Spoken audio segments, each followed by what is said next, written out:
अस्सलामुअलैकुम जी, की हाल चाल सारे वीर का ठीक हो। मैं थोड़ा वीर सफियान। मैं सीख रहा एक्सीवेटर क्रेन सीख रहा, तुहानू विखाने की कर रहे हैं, कित्थे खुदाई कर रहे हैं। खुदाई हो रही है जी कमरे दे नाल मजबूती वास्ते 7 फुट का टोया कड्ढने दा है और एक्सपर्ट ड्राइवर ही इंज दा कम कर सकता है। जिमें दा उस्ताद मेरा कर रहा पूरा इंची टेप के मुताबिक खुदाई कर रहे हैं। तुहानू भी विखाने किस तरह क्रेन चलाई दी है और किद्दां खुदाई कर रहे।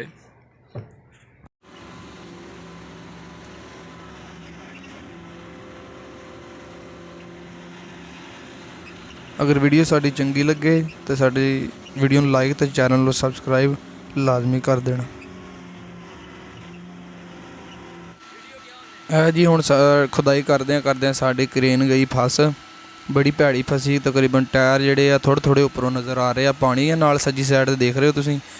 इहदी वजह तो नाल ना नमी दी वजह तो बहुत ज़्यादा गाबर बनी सी, क्रेन फस गई। एक्सपर्ट ड्राइवर ही इदां फसी हुई क्रेन नूं कढ सकदा। काफ़ी खपन और अपने हुनर तजर्बे की वजह तो यह क्रेन निकली। अगर कोई अनजान ड्राइवर होंदा उन्हें ट्रैक्टर या क्रेन सद के दोबारा कोई नवीं टोचन ला के कड्ढनी सी। ते माशाअल्लाह मेरे उस्ताद दा हुनर बहुत एक्सपर्ट उस्ताद है मेरा। तो क्रेन उन्होंने घर दी है, लेकिन 1 साल जो उन्होंने चलानी शुरू की कहते पहले दिन ही मैं चला ली सी, लेकिन 8 साल बाद सही ड्राइवर बने। पैरों ते ही जिहड़ा ना टायरों ते ही उस टाइम खलोती क्रेन घुमाते और अपने हुनर की वजह तो तजर्बे की सिर ते इन्होंने आ क्रेन कड्ढी है। और ये वाहद क्रेन है, अगर तुसीं सिखदे हो ये टाची है जी 5 नंबर। अगर तुसीं इहनूं सिखदे हो, अगर पूरे दे ड्राइवर हो जाते, तुसीं कोई भी नवीं जिहड़ियां हुण क्रेनां आउंदियां डैवो DX दूसरियां जिहड़ियां भी क्रेनां आउंदियां तुसीं वो चला सकदे हो।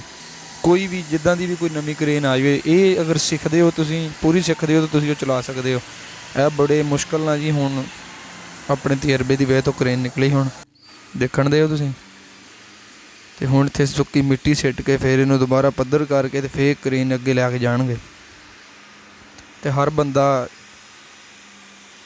इन्ना एक्सपर्ट नहीं होंदा। अपना घर की क्रेन होवे बंदा छेती ड्राइवर बन जाता, लेकिन जो सही हुनर जो होंदा सही ड्राइवर जो बनता वो ज़रा लेट ही बनता।